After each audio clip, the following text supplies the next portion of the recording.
Salut à tous, j'espère que vous allez bien. Est-ce que vous vous rappelez de ce film sorti en 2008, Be Can Rewind? Ce film, en fait, retrace l'histoire de trois personnes, trois fans de films qui perdent la totalité des films qui étaient sur les cassettes vidéo qu'ils louaient dans un vidéoclub. Ce vidéoclub était voué à disparaître. Et ces trois personnages ont voulu faire revivre les films qui avaient disparu en les refaisant à leur sauce. Les films étaient ce qu'on appelait suédés, c'est-à-dire en fait ils étaient refaits carrément à la main, entre guillemets, avec les moyens du bord, donc comme si c'était des films amateurs mais tournés pour reprendre exactement l'histoire de chaque film. Donc tous les films étaient refaits. Tout ça pour répondre à un besoin qui était pour les clients d'avoir leurs films et toujours les films les plus récents. Et chaque film était refait avec le souci de bien faire. Et comme ces films étaient toujours visionnés, forcément ça attirait une clientèle de plus en plus exigeante, de plus en plus impatiente d'avoir le prochain film. Donc une certaine nostalgie. Surtout pour des vieux films comme Apocalypse Now ou Le Dictateur par exemple, toute une communauté en fait de fans de films étaient prêts à se ruer dans ce vidéoclub uniquement pour revoir des films qui finalement avaient été complètement effacés de la mémoire collective. En fait, ce film est sorti et tombe à un moment donné où le marché de la vidéo en cassette était en chute et était prêt à disparaître au profit d'un autre modèle qui était le modèle du streaming.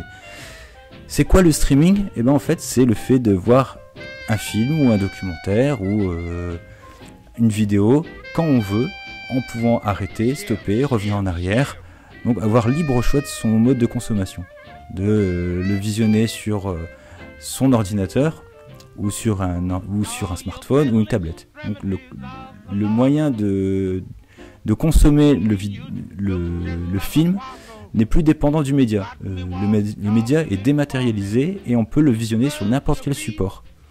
Alors qu'avant, avec le format vidéo puis le format DVD, il fallait absolument avoir la vidéo qu'on devait louer en physique et le consommer chez soi. Avec un magnétoscope, et le rendre, vu que c'était un système de location, il fallait rendre la cassette ou le DVD pour pouvoir après relouer un autre film. Alors qu'avec le streaming, ce n'est pas du tout ça.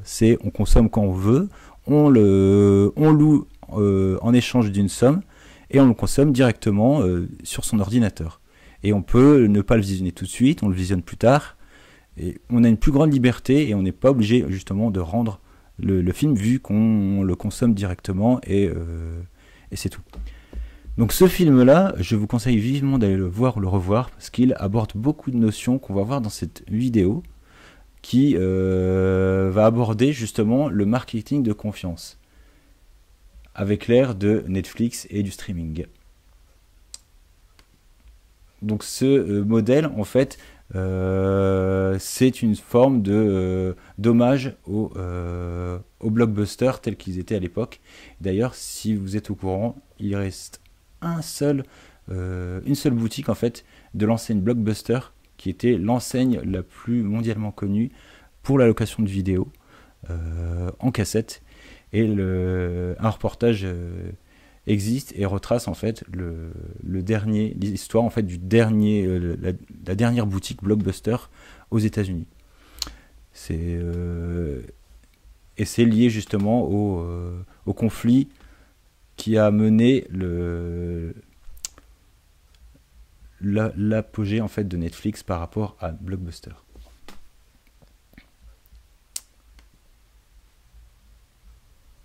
Donc le streaming et le marketing de confiance, c'est intimement lié à tout ce qui est, d'une manière générale, les plateformes de contenu. On va prendre l'exemple de Twitch ou de YouTube, d'Amazon Prime d'Amazon, d'AliExpress, qui en fait sont des plateformes, des réseaux de distribution. Dans l'absolu, ils ne produisent rien. Ils ne sont pas producteurs, mais ils acheminent des contenus. Alors, ça sera des produits électroménagers, du hi-fi, du matériel électronique, des livres, tous les produits du quotidien sur une seule et même plateforme. Alors vous avez les réseaux de distribution classiques, physiques, tels que les hypermarchés, les supermarchés, comme Auchan, comme Carrefour, et vous avez les réseaux virtuels, qui eux ne font que circuler que des produits qui sont diffusés à tout le monde et pour lesquels les plateformes rédigent en fait un cahier des charges. Ce cahier des charges en fait sert de charte de valeur pour tous les producteurs qui doivent commercialiser leurs produits par le biais d'un intermédiaire.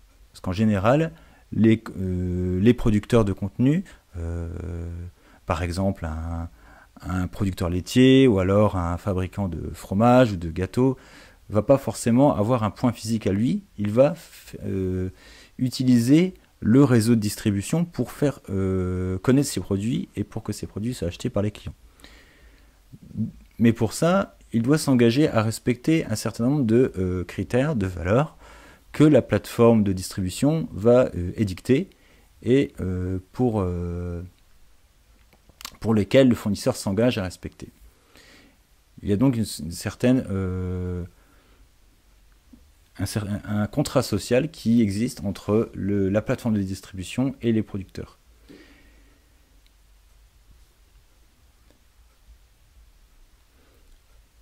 Donc la distribution en fait, de produits ou de services commence par les producteurs.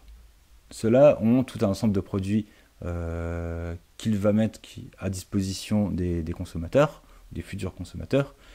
Il va donc acheminer ces produits et vont atterrir au niveau d'un réseau de distribution. Donc pour ça, on va mettre en place une logistique qui va récupérer les produits et les disposer dans les rayons ou alors sur un site web. Par exemple, Amazon, les produits seront mis à disposition et présentés au travers d'un site web marchand, ou alors en physique, ça sera sur des comptoirs, sur des présentoirs, pour mettre en valeur les produits et inciter les gens à les acheter. Mais d'abord, avant que le client achète, il va falloir que le client s'approprie le produit. Se dise, est-ce qu'il est intéressant, est-ce qu'il va me plaire, est-ce qu'il va correspondre à mon besoin, est-ce qu'il est accessible. Donc pour ça, on va laisser le temps au consommateur d'essayer ou alors de se projeter dans le produit, voir est-ce qu'il correspond à ce que je veux, est-ce que le produit est bien mis en valeur, est-ce qu'il est disponible, est-ce qu'il est visible, est-ce qu'il n'est pas caché dans un carton et que je dois déballer, est-ce que je peux l'acheter facilement, est-ce que j'ai un accès rapide et confortable au produit, donc est-ce que j'ai pas à attendre 10 jours pour avoir le produit. Donc tout est fait pour justement inciter le futur consommateur à acheter son produit. Donc la plateforme va mettre en place des outils, des services satisfaits remboursés, ou alors un crédit à la consommation, ou alors le fait d'avoir un achat en click and collect par exemple, pour éviter que les gens n'attendent et accès rapidement au produit. C'est une façon en fait pour satisfaire à la fois le consommateur et le producteur qui a bien besoin d'un client pour justement vivre. Donc la grande distribution, les plateformes de distribution mettent tout en œuvre pour faire coïncider les bassins de production et les bassins de consommation. Donc tout l'enjeu est de pouvoir faire le lien entre ces trois pôles, les producteurs, les personnes qui mettent en relation, les structures qui mettent en relation, les plateformes de distribution et les consommateurs. Et ces consommateurs-là, forcément, vont mettre en place aussi une forme de promotion. Ils vont parler justement de leur achat, ils vont exprimer leur enthousiasme ou leur déception par le biais soit de retours clients par courrier ou par le biais des réseaux sociaux. Ils vont permettre aux producteurs de savoir si leur produit est bon ou pas, et donc de réajuster leur produit en fonction des retours clients. Donc ce système va permettre de fidéliser le consommateur, et donc la segmentation sera importante dans la définition des produits. Donc ça fonctionne, on va dire, pour des biens de consommation physique, mais ça fonctionne très bien aussi pour des produits de consommation numérique, comme les films, les fichiers audio, les courts-métrages, les vidéos courtes, comme sur les plateformes de distribution que sont TikTok, YouTube, Dailymotion, Spotify et plus récemment les plateformes de streaming VOD comme Canal+, Disney+, Apple TV, il y en a bien d'autres, hein, Amazon Prime d'ailleurs, qui s'est mis ou Apple TV par exemple. Donc très nombreuses plateformes de diffusion de vidéos à la demande, les plateformes de streaming, reprennent finalement le même système que les réseaux de distribution classiques pour des biens marchands physiques, comme Carrefour, ou Auchan, ou Colruyt. Ils mettent à disposition des produits, mais pour ça, les plateformes ont leur cahier des charges, qu'ils vont mettre à disposition des fournisseurs. Par exemple, une durée pour un film, durée limitée, une durée minimum maximum pour une vidéo. Par exemple, TikTok, la durée minimum est de 15 secondes, et on peut atteindre 30, voire maintenant 3 minutes pour une vidéo sur TikTok. Et tout ça, ce sont les plateformes qui édictent leurs règles. Et les producteurs vont devoir se conformer à ce format-là. Et les consommateurs seront mis, on va dire, devant tout un catalogue de produits via des outils de diffusion. Donc auront le choix de consommer directement ou de louer des contenus. Par exemple, un film à 5 euros. Un film à 5 euros. Ou alors, ils auront droit à un abonnement qui leur permet de consommer librement un nombre illimité de vidéos. Par exemple, le client va s'abonner à une plateforme pour 20 euros par mois. Il aura accès à un nombre illimité de films. Et si par exemple, il veut voir d'autres contenus, il va rajouter un supplément pour avoir accès par exemple à des contenus privilégiés. Accès à des lives par exemple, ou il va pouvoir acheter des films plutôt que de les louer. Donc il va pouvoir les visionner de manière définitive et non pas une seule fois. Puisque la location, c'est on paye au visionnage une seule fois et on doit repayer lorsqu'on veut revisionner. Donc le système est le même. Les consommateurs vont visionner et vont aussi pouvoir donner leur avis sur le film, leur dire ce qu'il est bien, ce qu'il n'est pas bien, et faire maintenant des réseaux sociaux, des plateformes d'influence, et présenter aux producteurs si le film a convenu ou si la vidéo a convenu via les réseaux sociaux, via les commentaires, les feedbacks, et tout ce qu'on connaît, les blogs par exemple.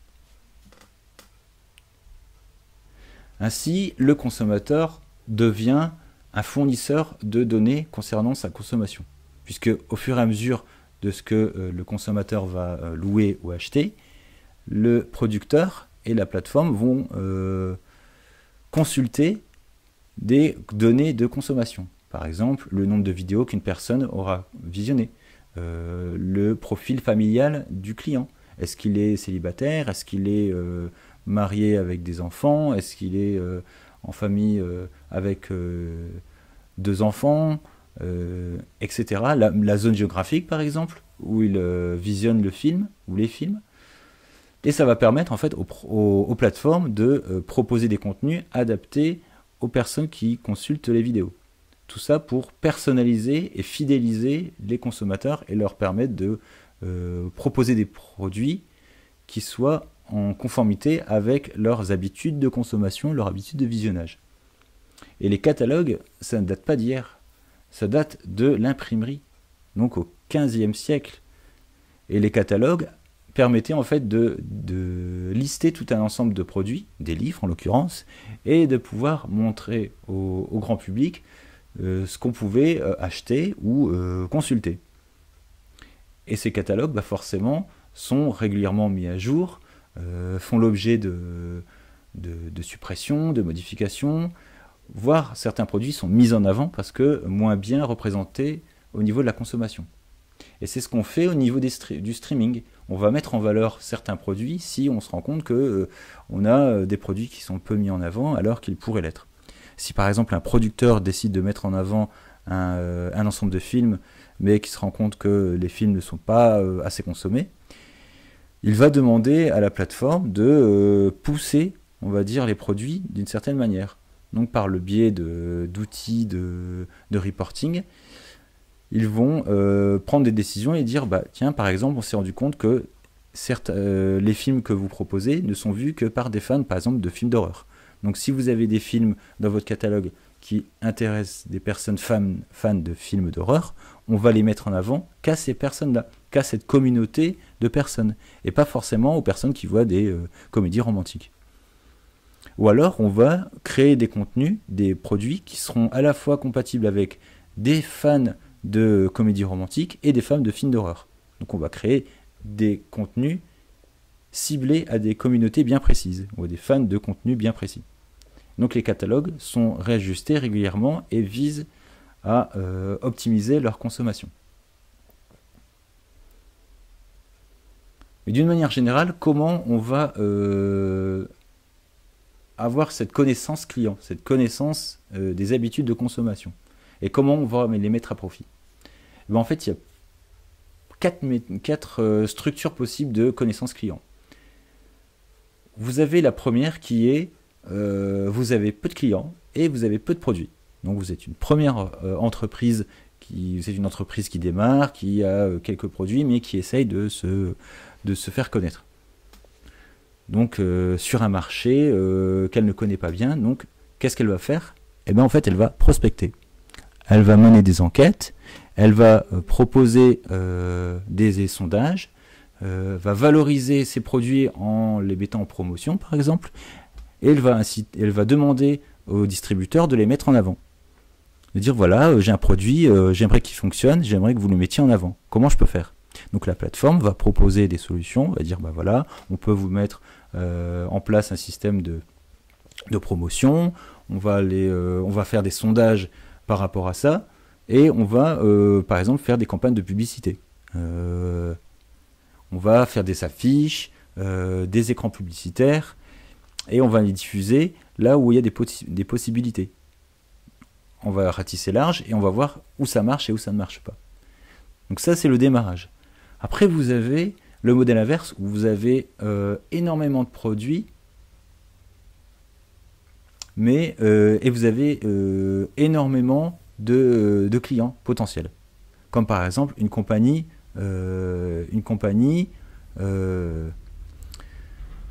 aérienne ou alors un site marchand type Amazon. Vous avez énormément de produits, énormément de services et vous avez énormément de clients potentiels. Donc pour ça, ce que vous allez faire, c'est plutôt que de proposer tout à tout le monde, vous allez cibler vos communautés ou vos centres d'intérêt. Vous allez analyser les comportements des consommateurs et voir si vous ne pouvez pas croiser des modes de consommation convergents. Par exemple, peut-être qu'en achetant un produit, en tant que consommateur, vous allez acheter un autre produit en parallèle. Par exemple, si vous achetez un livre sur l'informatique, vous allez acheter des produits high-tech. Donc, on va faire de la recommandation pour le consommateur qui a ce profil de consommation. On va lui dire, ah bah, on te propose, toi, consommateur, d'acheter des livres en informatique parce qu'on voit que tu aimes bien tout ce qui est nouvelle technologie et tu achètes à la fois des livres sur l'informatique et tu achètes des produits high-tech. Donc on va encore plus stimuler la consommation en croisant justement des données qui sont collectées. Et ça, c'est le boulot des data analystes, des data scientists, qui eux vont récolter tout un ensemble de données de consommation et croiser en fonction des produits qui sont consommés et en fonction du catalogue existant. Par exemple, si vous allez régulièrement en vacances pour une même période au même endroit, et vous vous rendez compte que en hiver, vous allez toujours au même endroit, et ben c'est l'occasion de faire par exemple des promotions. Vous inciter, ou alors vous inciter à aller à d'autres endroits similaires, mais qui pourraient répondre à vos besoins de consommation. Par exemple, vous adorez la montagne, et ben on va vous proposer d'autres destinations similaires, mais qui sont pas forcément bien connues. Donc tout ça, la plateforme va mettre en place des outils, va mettre en place des analyses de comportement, et va proposer justement des promotions ou de cibler des recommandations sur d'autres produits vers ces profils particuliers. On va par exemple aussi récompenser les personnes fidèles, les programmes de récompense, les smiles, les programmes de fidélité. Donc si vous allez voyager ou acheter plusieurs produits régulièrement, vous avez droit à des bons de réduction par exemple, ou des promotions. Ou alors vous aurez des cartes de fidélité qui vous permettra d'accumuler des points en fonction du nombre de voyages que vous faites sur une certaine période. Ou alors si vous accumulez 12 000 points par exemple avec vos voyages, vous avez droit à un voyage gratuit. Donc on va valoriser vos pratiques et respecter vos pratiques et être dans le profilage, dans la récompense. Il y a un troisième profil qui est vous avez peu de produits, mais vous avez beaucoup en fait vous avez un bassin important de clients potentiels. Par exemple, vous êtes dans les assurances, vous vendez de l'eau. Vous êtes une entreprise qui vend de l'eau, uniquement de l'eau. Et vous dites, j'ai 6 milliards par exemple de consommateurs potentiels. Tout le monde peut boire de l'eau, mais je ne vends que de l'eau. Donc comment faire pour utiliser la connaissance client? Eh bien, vous allez créer de l'émotionnel. Vous allez engager un lien affectif avec votre public. Vous allez développer des valeurs autour de votre produit, parce que c'est pas juste de l'eau. Cette eau-là, elle est symbolique de ce que vous voulez défendre. Est-ce que vous voulez défendre, par exemple, l'eau bien-être, ou est-ce que vous voulez défendre l'eau en tant que source d'énergie? Est-ce que vous présentez l'eau comme une valeur écologique? Est-ce que vous présentez l'eau comme un produit médical? En fait, tout va s'orienter autour des valeurs sur lesquelles vous mettez autour de votre produit. Parce que les produits simples, c'est ce qu'il y a de plus difficile à vendre finalement. Il y a tellement de produits qui se ressemblent qu'au fond, ce seront les valeurs que vous allez mettre et la façon dont vous allez réagir avec l'ensemble des clients que vous avez qui va créer une relation de confiance. Parce que votre profil sera clair et vous ne chercherez pas à aller dans tous les sens en voulant faire plaisir à tout le monde. Parce qu'au final, on veut faire plaisir à tout le monde, mais on fait plaisir à personne. D'où l'expression « qui trop embrasse, mal étreint ». C'est fondamental pour engager une relation de confiance et un respect des personnes vers qui vous dirigez. Parce que les gens n'ont pas tous la même relation avec des biens de consommation basiques. Ça peut être le pain, ça peut être le fait d'acheter une maison. Et justement, en parlant de maison, on sera sur notre quatrième profil qui est que vous avez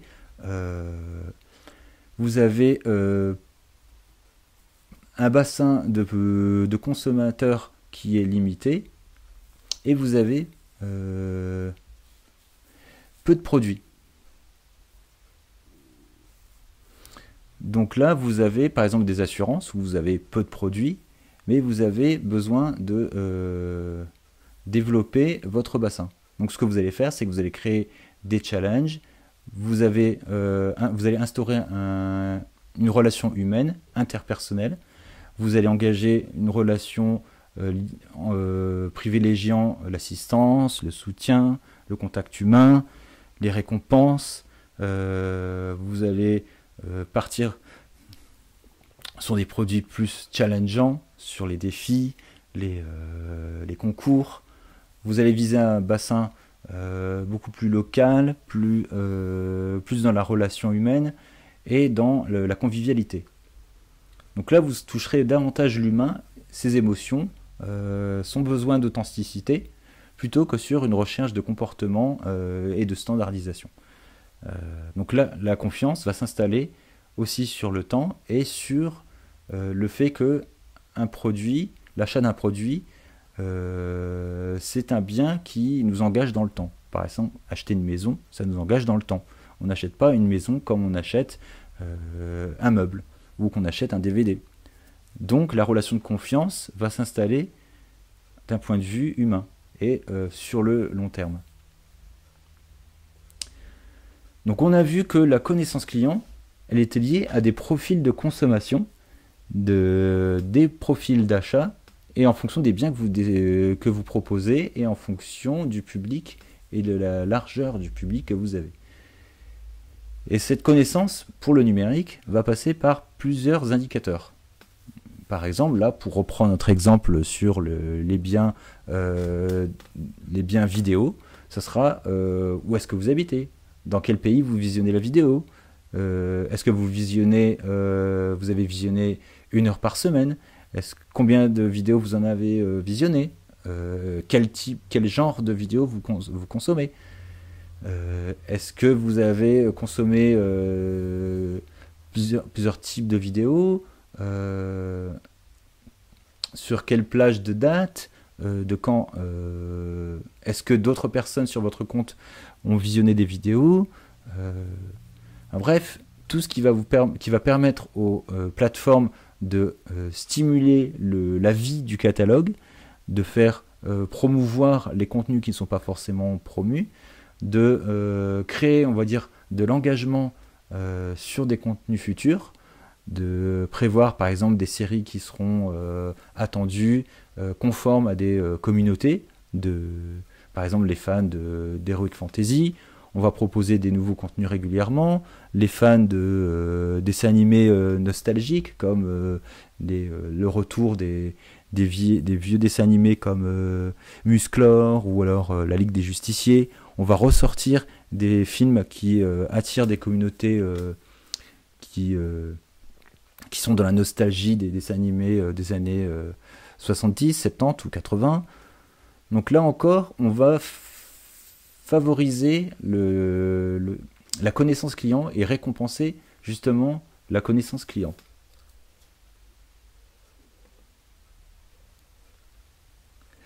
Alors tout ça implique quand même de bien comprendre qu'au niveau sécurité des données, on a tout intérêt à bien communiquer sur l'intérêt de collecter les données et de ne pas se servir des données comme d'un moyen d'acheter la personne, mais bien au contraire de faciliter son expérience. Parce qu'en général, lorsqu'on demande aux personnes de donner des données, donc de collecter de nous donner des données, forcément le consommateur va être un petit peu frileux. Il sent comme une intrusion.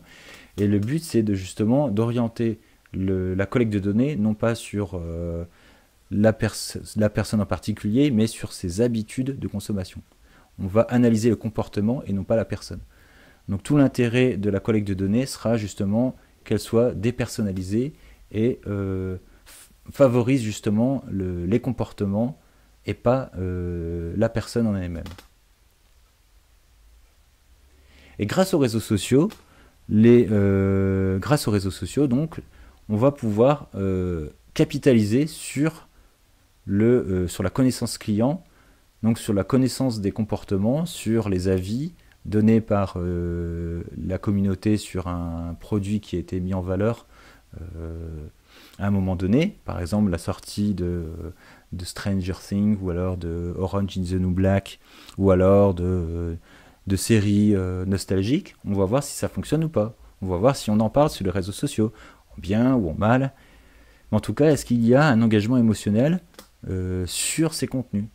Et c'est ça qui va permettre justement aux producteurs et aux plateformes d'analyser de croiser les données et de prendre des décisions sur telle ou telle série qui va disparaître ou qui va être prolongée, et donc faire vivre un catalogue grâce à la connaissance client. Et cette connaissance client est liée non pas uniquement aux achats ou aux locations, mais surtout à l'engagement qu'il y a autour de sujets, autour de thématiques, autour de tendances par exemple. Et ces tendances, on va les développer, on va les analyser, on va voir si elles tiennent sur la durée, si les contenus sont pertinents, qu'est-ce qu'il faut améliorer. Donc grâce à ça, donc les plateformes vont fixer leurs règles pour les producteurs qui vont devoir créer des contenus qui s'adaptent aux clients.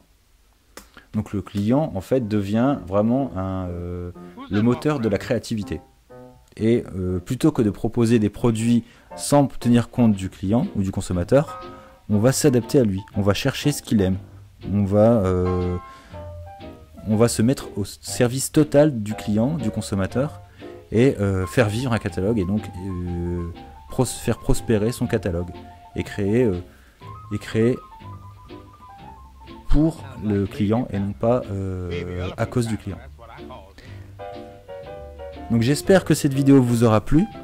On aura parlé de community management, de streaming, de connaissance client dans cette vidéo.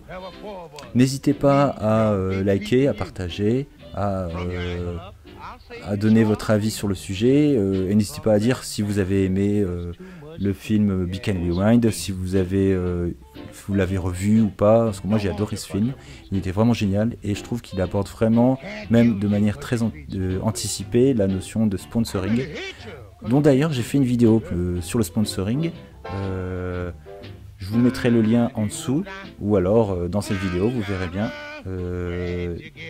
N'hésitez pas à voir les autres vidéos de ma chaîne et je vous dis à très bientôt. Got what takes to be in paradise. She said she likes your face, she likes your rig. Man, oh man, them things are too big. Oh, your feet's too big. Don't want you cause your feet's too big. Mad at you cause your feet's too big. I hate you cause your feet's too big.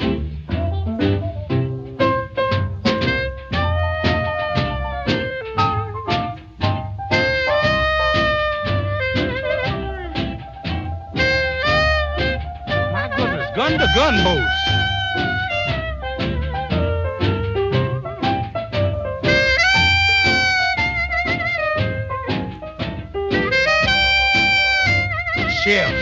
Shift.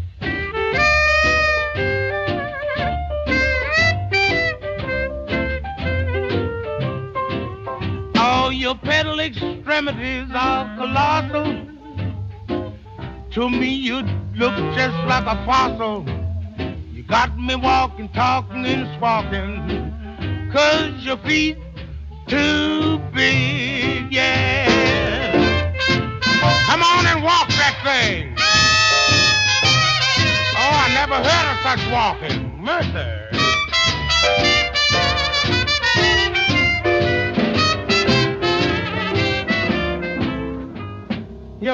Your pedal extremities really are obnoxious. One never knows, do one?